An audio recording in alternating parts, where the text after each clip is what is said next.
show on the radio. Hey, hello, here we go. I don't know a better show, Space Croutons 4.0. We race through space and time, transportals and worlds that rhyme. Our stories just hit the spot. Don't tune in late, you'll miss the plot. Well, hello, here we go. Have you heard about a good time show on the radio? So to and fro, here we go.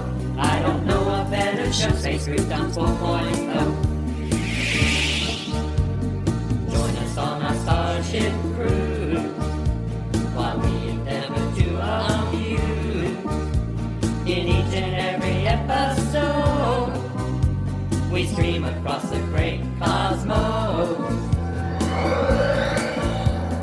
Well, hello, here we go. Have you heard about a good time show on the radio?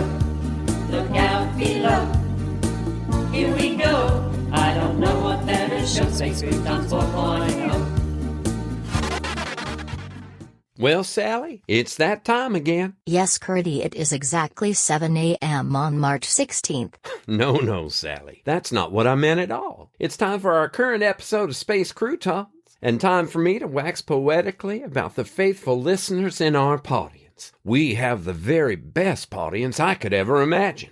Hello, friends. We're so glad you've joined us here from Van Helsing for another fascinating, interesting, and entertaining episode of Space Croutons Season 4. I hope you haven't forgotten the feedback we received concerning the annoying emphasis on the word "for" in previous episodes. Unfortunately, it was not well received, as our audience is comprised of highly intelligent listeners who have no need of a pun, as one listener put it, to smash me repeatedly in the forehead. By now we have determined that all of our audience is aware that we are in Season 4 of the show. No, I haven't forgotten about that. I was just having a little fun, which is sadly lacking in our world at this time. Also, I guess I'm just as proud as I can be that we've made it to Season 4. And if that sense of pride came out through a word game, well, so be it. There have been many times when I doubted we'd make it this far with the program. First, we were busy gathering Quardax. Then I was sidetracked and derailed at one point and basically lost in space. Next, there was the threat of eternity taking us away. And if you recall, there were two of me for a time. Is it any wonder that I'm thankful to be where I am today? As my dad used to say, the road to success is full of potholes, and you're going to fall into one now and then. Just remember not to lay there and wallow around in it. For goodness sakes, it ain't no mud bath at a fancy spa. So, Sally, tell our listeners about today's episode, please. Certainly. Today we have a story from Seaver's younger brother Trelen. He had some very strange occurrences at his school recently and sent in a recorded message to tell us all about them. Well, that certainly sounds intriguing, but before we hear from Trelen, let's have a word from this week's sponsor. I almost forgot about our commercial spot. Running the sponsor promo at this time. Today's episode of Space Croutons is proudly brought to you by the geek letter SED. This letter is best described as an incomplete circle with an opening on the right arc of the circle. Inside the circle there are 3 dots. 2 dots spaced evenly near the top, with 1 dot of the same size centered below the dots above. There is no life without SED. SED represents the spark of humanity that differentiates the human condition from a robot or other inanimate being. Life itself is rooted in the letter SED. Even a geek knows that life is better when there is a spark to get things started. SED is that spark of life. You might even say it is the spice of life. For a refresher of all your geek alphabet letters, download your copy of the alphabet according to geeks for only 88 microcredits. Available 24/7 from your friends at It's All Geek to Me, the website for all things geek.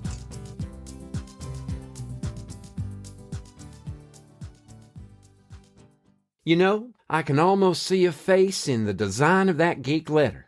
SED. I like it. It's whimsical, but also meaningful. Those geeky folks are pretty damn amazing. Well, let's get to Trelen's story now, Sally. I'm sure our audience is more than ready for this week's episode.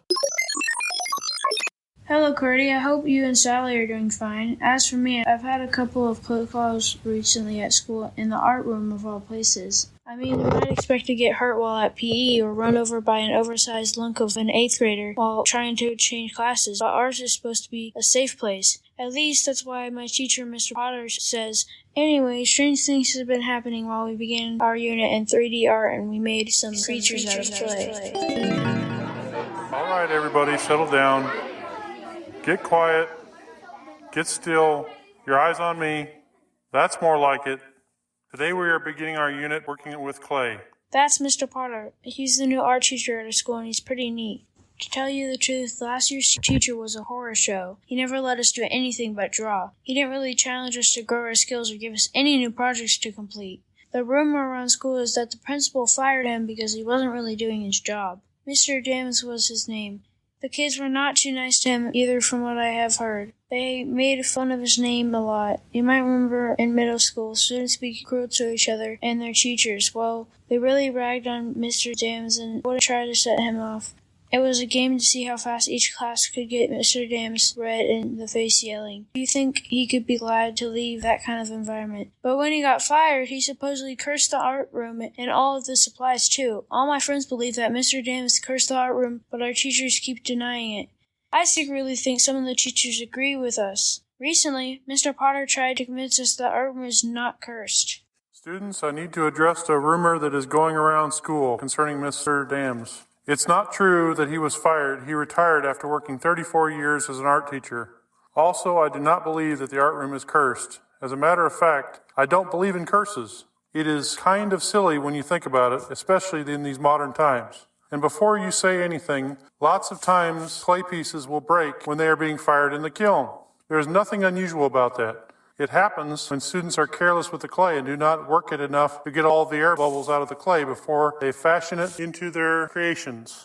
As the air bubbles heat up in the kiln, the air will expand. It can expand until it shatters the entire piece of work. It can also happen if your clay is not bone dry before it goes into the kiln. So when you hear a rumor that the art room is cursed, I hope you will speak up and correct the person that is spreading this vicious story. Mr. Potter hoped that it would be the end of the rumors, but the rumors only got worse after a couple of unexplainable incidents. The first odd thing that happened was when we were all supposed to make gnomes out of clay. Mine was so cool looking. He had a fish gnome and his hat had miniature fishing lures all around it. My friend Maria had made a really cool gnome that was holding a soccer ball just to play soccer. The first bad thing about the gnomes was half of our class gnomes shattered in the kiln. My classmates were almost destroyed as their creations. It's hard seeing that something you poured your heart and soul into get damaged and not come out right.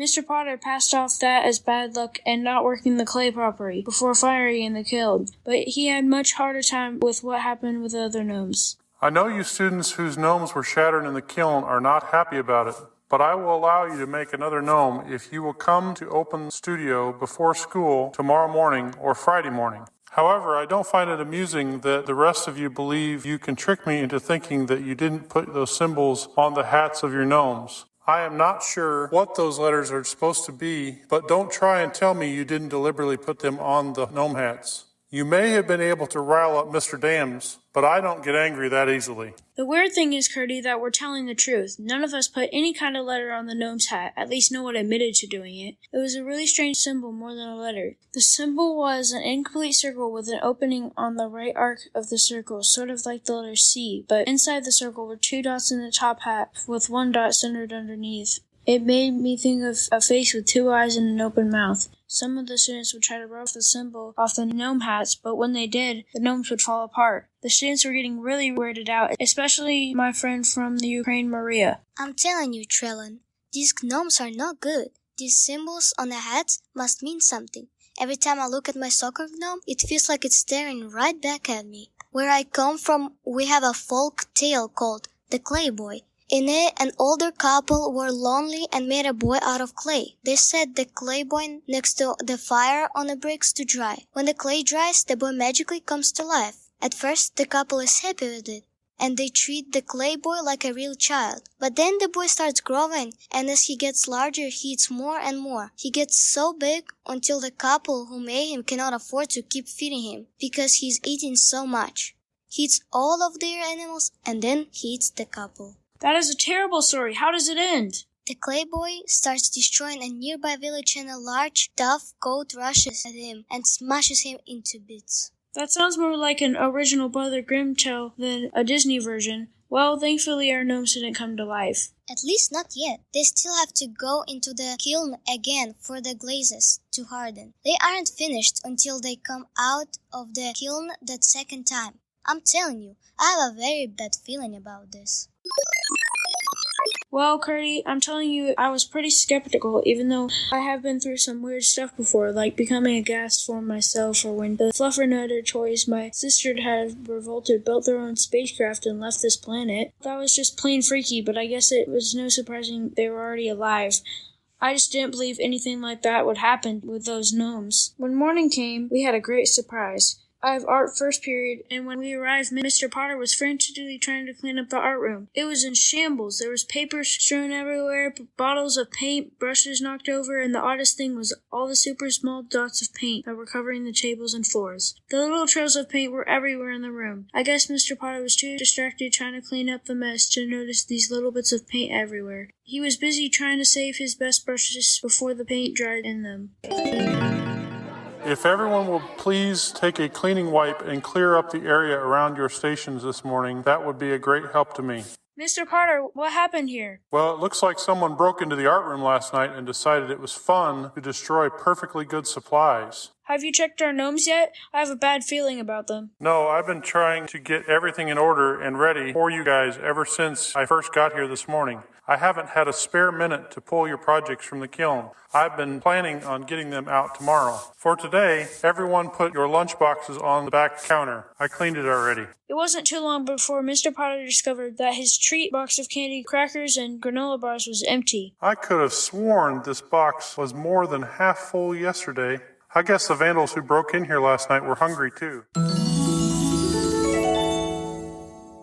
Hey, Trelen, wait up. I need to ask you a question. Did you have any food in your lunchbox today? Are you the one who did that? It's not funny to take someone's lunch like that. Do you have any idea how hungry I am right now? It wasn't me, I promise. I think it was the gnomes. The gnomes, you must be joking. Well, something got everyone's lunch today. Everyone who was art before lunchtime, that is. I still say it is gnomes. I think the gnomes have turned into golem creatures. I have no idea what a golem is. Is this another folktale from your homeland? No, there are golem stories in lots of Jewish folk tales, not tied only to one country. How do you even know that? I love to read. I have got a pretty good memory too, I guess. So tell me what a golem is and why you think our gnomes are golems now. Golems are usually made of clay, and in most of the stories about them, the golems are not exactly fully formed.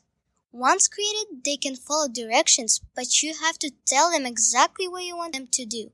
They have no reasoning skills. And you think the gnomes have come to life? Really? Yes, I know it sounds hard to believe, but I think those little trails of paint all over the art room this morning were really gnome footprints. That kind of destruction is exactly the kind of thing a golem would do.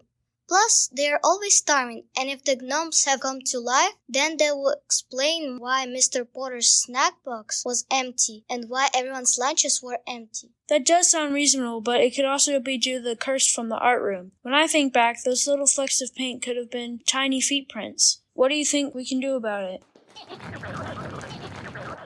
Run! Why am I running? Because there is no longer a question about whether the gnomes are real. Just look behind you. Oh my gosh, did we make that many? They look very angry. Mr. Potter said 3 of his classes were making gnomes. Those must be all of them. They're gaining on us. Hurry, let's head down to the gym. Why are we going there? We should be able to find something to use as weapons in there. Good idea. If a golem can smash a golem to bits, I think 200-old students like us can figure something out. Don't look now, but those little buggers are catching up to us. I'll run to the equipment closet and grab some bats while you start up the bleachers. Those bleachers should slow them down. Tennis rackets may be better, more surface area. Good thinking. See you in a minute.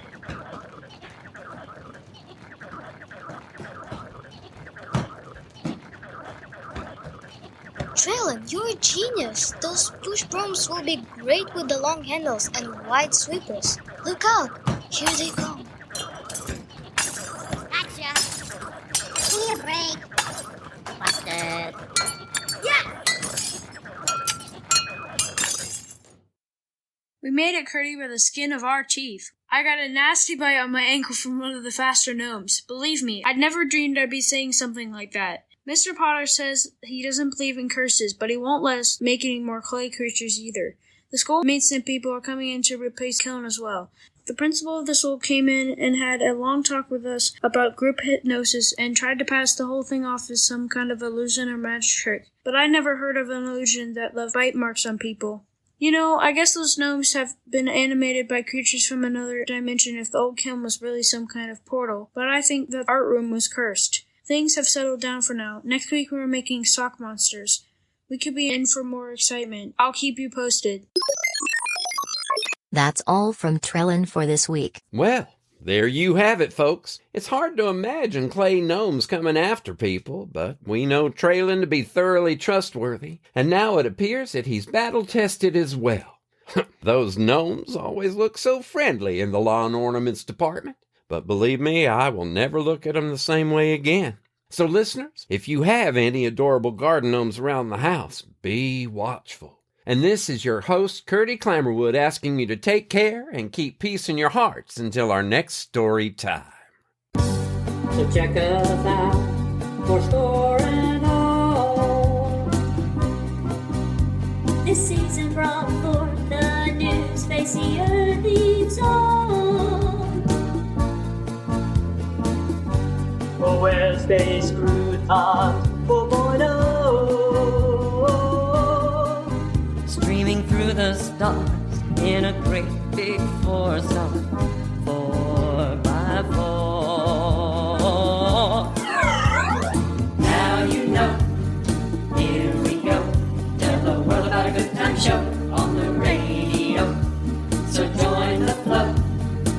Here we go. I don't know a better show. We're Space Croutons.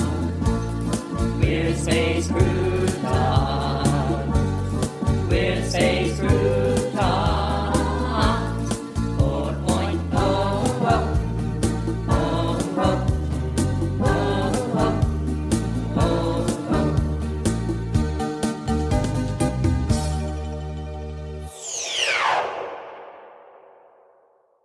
Space Croutons is a work of original fiction. Similarities to persons, situations, or events, real or fictional, is coincidental and unintentional. Created and written by Jerry, Jace, John, Della, and Jeff Goodson. Episode story by Della. Original music by John, Della, Jerry, and Jeff. Production by Jeff.